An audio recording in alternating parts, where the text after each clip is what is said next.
novas restrições do governador Flávio Dino em relação a questão, os próximos passos, né, sanitários que estão sendo articulados pelo governador Flávio Dino. E aí temos o fechamento 100% de bares e restaurantes. Vamos tentar falar aqui com o Gustavo, que é o presidente da Abracel, Associação de Bares e Restaurantes, né? Marcelo. Oi, Gustavo, tudo bem, meu amigo? Tudo bom. Estamos ao vivo aí para todo o Maranhão e a gente começou aqui o programa hoje falando dessa medida tomada ainda há pouco pelo governador Flávio Dino de fechar todos os bares e restaurantes. Você é o presidente da Abracel, não é isso? Positivo, Marcelo. Eu sou o presidente da Abracel, Associação Brasileira de Bares e Restaurantes. Certo. Qual é a opinião, o que você tem a dizer para todos os empresários que estão ouvindo a gente nesse momento? Bom, Marcelo, nós empresários, donos de bares e restaurantes e todos que representam a alimentação fora do lar, não só aqui no estado do Maranhão, mas em todo o Brasil, fomos pegos de surpresa. Não tínhamos a menor noção do que poderia vir a acontecer em relação às restrições. Sabíamos que elas seriam mais apertadas, mas no que tange os bares e restaurantes, não esperávamos esse lockdown de bares e restaurantes. Não esperávamos. Agora vai ter que cumprir, né? Não tem outra saída, vai ter que cumprir. Você já durante essas 2 horas aí desse pronunciamento, já conversou com algum dono de bar, o que eles estão achando? Lembrando que o sistema delivery vai continuar, né? Pode funcionar, não é isso? Positivo. O sistema delivery, ele continua, mas nós sabemos que a representatividade desse canal de vendas, ele não sustenta uma empresa. E hoje eu já recebi mais de... já perdi até as contas, Marcelo, mas centenas de ligações de donos de bares e restaurantes. Lamentavelmente, alguns deles já me informaram que irão fechar suas portas porque não tem condições de passar mais uma semana com suas portas fechadas, consequentemente com suas contas a pagar, contas de energia, funcionários, impostos, tributos, aluguel. E ficou tudo na conta do empresário, né? Do dono de bar e restaurante. Isso. E quem trabalha com alimentação fora do lar. Isso. E você você já pode explicar pra gente sobre essa questão do auxílio? Ele também deve um auxílio aí para vocês do ramo de bares e restaurantes. Você tem informações sobre isso? Sim, foi informado sobre um auxílio de R$1.000 para donos de bares e restaurantes. Mas dentro dessa esfera a gente se pergunta o que fazer com R$1.000, né? Porque as responsabilidades de um empresário hoje que investe na alimentação fora do lar é altíssima. R$1.000 é um valor que é muito simbólico. R$1.000 se fala para um funcionário, se fosse o caso de honrar com parte do salário dele, né? Para o empresário é um valor que ficaria muito simbólico, não é interessante. Eu particularmente também achei muito pouco, né? Aliás, segundo as regras aí, eu acho que vai ser muito difícil algum bar ou restaurante que possua CNPJ perder toda a burocracia que vai ser para ter acesso a esses R$1.000. Eu acredito nisso também. Vai ser mais desgastante ter acesso a esses R$1.000. Eu vejo, né? Até porque vai precisar de um CNPJ. Não, mas e aquele cara que vende o cachorro quente lá na minha rua? Ele com certeza não tem uma microempresa. Ele não tem. E assim, só para deixar um dado importante aqui para os telespectadores do teu programa, Marcelo, alimentação fora do lar hoje é a que mais gera emprego e renda diretos e indiretos no nosso país. Isso. Nós só perdemos para a indústria da construção civil. Mais de 2 anos e meio, 3 anos para cá, nós alcançamos aí o primeiro lugar e é a classe que está sendo mais afetada. E nós, eu, Gustavo e toda a nossa diretoria e também a presidência nacional da Abracel não consegue entender o porquê de acharem que a contaminação e a proliferação desse vírus é dentro de bar e restaurante. O que nós defendemos, sim, é a preservação da saúde, da vida e a segurança das pessoas. Nós não somos irresponsáveis, mas nós criamos protocolos para poder funcionar, nós criamos metodologias para poder abrir nossos negócios. O que falta, no nosso entendimento, é fiscalização para aqueles que estão descumprindo o protocolo e punição para aqueles que estão descumprindo. Porque não adianta o cara descumprir o protocolo, a polícia ir lá e fechar o negócio dele. Ele tem que ser multado, ele tem que ser penalizado, ele tem que ter o alvará cassado. É assim que nós pensamos. Nós temos responsabilidade com a vida. O dinheiro, que muitas das vezes nós somos muito mal interpretados. Eu queria deixar um apelo aqui àqueles que nos escutam, toda a ilha de São Luís e o Maranhão. Nós somos muito interpretados como se nós só estivéssemos preocupados com dinheiro. O empresário hoje em dia, Marcelo, e demais telespectadores, não estão preocupados com dinheiro, não. Nós estamos preocupados em pagar a conta dos nossos funcionários, para eles não passarem fome. Nós estamos preocupados com o índice de demissões que já acontece em massa nesse país. Aqui no Maranhão, então, nem se fala. Então é isso que a gente está preocupado. Não tem ninguém aqui preocupado em botar dinheiro no bolso, não. A gente quer sobreviver, é pagar as contas. Que fica muito bem. Desabafo, tá, Marcelo? Não, tranquilo, Gustavo. A gente sabe que realmente a situação não tá fácil para todo mundo e agora enforcou mais ainda o setor de vocês, né? Que acaba fazendo alguns empresários a tomar algumas atitudes, como até fechar os seus estabelecimentos, não é isso? Exatamente. Muitos empresários já me procuraram hoje, já relataram que não terão condições de continuar com suas empresas fechadas por mais uma semana, porque o pouco que está se faturando ainda é o limite para se conseguir ali escolher uma conta para pagar, negociar um aluguel que está atrasado, né? Porque a conta de energia, a operadora que serve energia, ela quer receber. O locatário quer receber seu aluguel, o funcionário quer receber o seu salário, os impostos têm que ser pagos. Então, a conta não vai fechar nunca. Se nós já temos um déficit de faturamento e quem faturava hoje fatura em média 40% do que faturava antes, e com uma semana de negócio fechado, aí é para realmente, infelizmente, eu tenho que falar um termo aqui, espero não ser mal compreendido, é para tampar o caixão. Muito bem. Bom, Gustavo, a gente agradece a sua participação, a gente vai continuar aqui o programa, vamos tentar falar com o secretário Simplício Araújo também para falar parte do governo, tá bom? Eu queria só, antes de se despedir, muito saber obrigado. Dele. Peraí, rapidinho, Gustavo, o Isaías quer fazer uma pergunta? Gustavo, primeiro, parabéns aí pela entrevista, queria saber de vocês, porque sempre que é tomada uma ou outra medida mais restritiva, se atinge aí o público do entretenimento, bares, restaurantes, músicos, artistas. Eu queria saber se vocês se consideram aí foco, né, da Covid-19 não só no Maranhão como no Brasil. E como é que vocês, enquanto empresários do setor, a longo e médio prazo, vê o futuro desse segmento no país?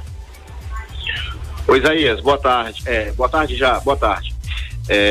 Sua pergunta é muito interessante. Nós não nos consideramos, ao contrário, disseminadores do Covid-19. Pelo contrário, nós nos consideramos nós nos consideramos como comércio essencial, porque a alimentação é comércio essencial, todo mundo tem que comer, as pessoas não podem deixar de comer, uma vez que nós mesmos criamos protocolos de segurança, com afastamento de mesa, com uso de álcool em gel, com todas os detalhes necessários para se cumprir uma boa, para garantir a segurança dos clientes. Não há por que se fechar bar e restaurante. Eu não acredito que em uma semana, com bares e restaurantes fechados, nós teremos diminuição da curva. Eu não consigo acreditar isso. O que nós temos que fazer é fechar outras situações que estão aí na cara de todo mundo e que ninguém tem tomado providências. Feiras livres que acontecem, aglomerações em alguns supermercados, ônibus lotado, pessoas idosas transitando pelas ruas, e isso é que tem que ser proibido. Muito bem. Gustavo, a gente agradece de novo a sua participação e vamos à luta e a gente continua por aqui. Marcelo, muito obrigado pelo espaço, pela oportunidade. Isaías, um grande abraço Parabéns pelo programa, eu creio que foi muito pertinente a nossa participação para que a gente possa dar a nossa colocação e deixar aqui o nosso respeito ao governo do estado. Nós respeitamos a posição do governador, mas infelizmente nós não podemos achar que essa é a melhor solução. Muito bem, tá aí, portanto, o presidente da Associação de Bares e Restaurantes aqui da Grande Ilha, o Gustavo, falando, falando, Thales, o seguinte, eu sou, a gente tem que expressar, nós somos a favor do lockdown mesmo, geral. Só fechar só um segmento, eu concordo aí com o Gustavo. Será que é um ganha-tempo? Porque no caso do lockdown seria um 14 dias, a dor de cabeça, né, que o Flávio Dino vai ter é como ele disse, é de uma semana. Ele disse, gente, vamos fechar os restaurantes, é só uma semana. Então, Flávio, por que tu não dá o lockdown de uma semana pra todo mundo logo? Fecha. A dor de cabeça ser só uma. O maior prejudicado é o entretenimento, que é o de maior população, de maior foco, né, no caso. Tu afeta duas vezes um segmento. Aí vamos supor se ele vier dar um lockdown, aí essa categoria que já está punida vai passar mais uma semana. Vou trazer aqui uma informação. Ontem à noite, eu concordo nesse ponto com o Gustavo. Ontem à noite, na estrada de Ribamar, uma senhora passou mal por falta de ar. O motorista parou, um ônibus lotado, naturalmente. Não se sabe o que era. Mas nesse período de pandemia, de Covid-19, se cria logo um pânico. Exato. Aí eu vou dar razão pro Gustavo. Você fecha os bares e restaurantes e os ônibus continuam lotados. Exatamente. A pergunta que eu faço, shopping centers e aí eu não tô lotados. aqui pra, né, eu tô aqui pra falar do setor de transporte público. Não interessa se é São Luís ou a Grande São Luís. Não interessa se é CMTT ou se é a MOB. Você fecha bares e restaurantes e os ônibus continuam lotados. A pergunta que eu deixo, e se essa senhora que passou mal ontem, dentro desse transporte coletivo ali na estrada de Ribamar, uma MA, uma rodovia estadual, ali não é mais, todo mundo sabe, limite da capital maranhense. Se ela tiver Covid-19, e se ela for diagnosticada com Covid-19, você não entende medidas. Eu já falo isso aqui nem hoje, eu falo uma semana. Não dá para entender essas medidas porque você pune setores ou categorias, mas você não consegue resolver o problema mais grave que é no transporte público. Na verdade, ele está fazendo uma base para vir um lockdown, só que isso prejudica muito. Vamos ouvir. A gente lamenta pela questão dos empresários, pelo setor ser afetado. Mas por outro lado também, e hoje, se vocês não ouviram, eu ouvi bem o governador. Ele fez um apelo até de forma emocional. Tu ouviu, Isaías? Eu vi. Ele fez um apelo em certo Todo momento, mundo ouviu. Em certo momento, tu chorou, Thales? Em certo momento da coletiva, muito abalado emocionalmente, mostrou sentimento e preocupação em relação ao momento que estamos vivendo. E quando ele apelou, ele falou que nunca conjugou o verbo implorar. Mas naquele momento ele ia implorar para a população do Maranhão a usar máscara, a respeitar as medidas de distanciamento, as medidas que podem contribuir em mais de 90%, isso é comprovado cientificamente, no impedimento da proliferação do vírus. E cadê os leitos que ele ia colocar? Amanhã vai entregar 72, depois de amanhã mais 50. Isso aí desde semana passada. Toda semana o governo do Maranhão tem, e é uma das coisas que tem contido a questão da diminuição de morte no Maranhão e da não ter colapsado a implantação desses leitos no Maranhão. Ainda não vi. A gente não pode ser irresponsável de não dizer, porque são coisas que estão sendo noticiadas e tem prova. A implantação foi inaugurado essa semana o Hospital de Referência Imperatriz pelo Estado. Então, eu olhei e quando ele disse também o que marcou muito, ele dizer, não precisa gostar do governador. E aí, Cássio, encaixa para muitas pessoas. Não precisa gostar do governador, não precisa votar no governador. Não precisa concordar com a política do governador. Mas nesse momento é importante, porque são vidas. Eu acho. Nós temos que nos unir e acatar essas medidas. Infelizmente, o setor vai ser afetado. Os donos de restaurantes e bares. A população, Minardi. Eu tenho um recado pra ti, Thales. Vai, DJ. Só pra me concluir, por favor. Conclua, mas eu permita depois um contraponto. Com certeza, com certeza. Gente, tá chorando demais, com certeza.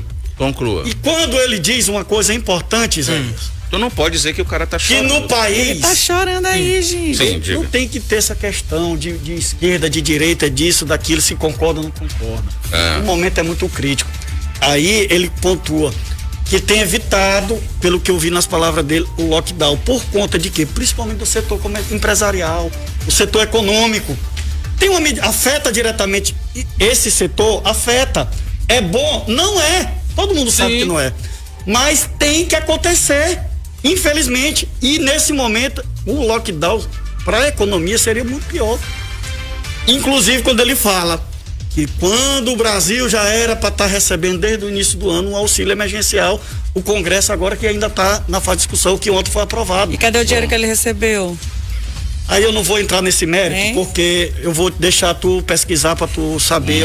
Então vamos lá para Isaías. Eu penso o seguinte, quando eu estava acompanhando a entrevista, quando ele começou a se emocionar, eu desliguei. Foi? Eu sempre costumo dizer que às vezes existe uma contradição muito grande. Eu acho que eu sempre falo aqui e tá nos anais aqui do programa. Diga. O governador, ele não tem sido irresponsável em relação ao presidente. O presidente talvez nesse combate tenha sido mais irresponsável. Porém, o governador tem sido muito contraditório em algumas medidas que ele toma. Às vezes nem ele consegue cumprir o próprio decreto dele. Por exemplo, há uma semana atrás, acho que foi final de semana ou foi no decorrer dessa semana, ele estava aí em Paço do Lumiar, inaugurando uma praça. A pergunta que eu faço, ele cumpriu o distanciamento? Não. Ele foi com uma comitiva, fez foto, ou seja, aglomerou. Então, Thales, muitas das vezes eu não suporto essa coisa de xiismo, de esquerda, de direita, mas muitas das vezes eu dou razão para quem o critica. Porque não se... Aquele velho ditado, Minardi. O quê? Faço o que eu faço, mas não faço o que eu digo. Aquela velha hipocrisia, né? Então, eu penso assim, as medidas... É o contrário, né? Faço o que eu digo, mas não faço o que eu faço. Então, assim, eu penso que as medidas tomadas para o enfrentamento da Covid-19 no Maranhão, elas são essenciais. Mas falta o próprio governador cumprir o que ele determina. Muito bem. Bingo. Bom, são 12 horas e 30 minutos. 12 horas e 30 minutos. DJ tem uns posicionamentos, nem botou. Muito bem. O DJ tem que se alegrar, DJ porque o governador anunciou, foi falado aqui com o Gustavo sobre o auxílio para as empresas de R$1.000, né? Mas também foi noticiado também o auxílio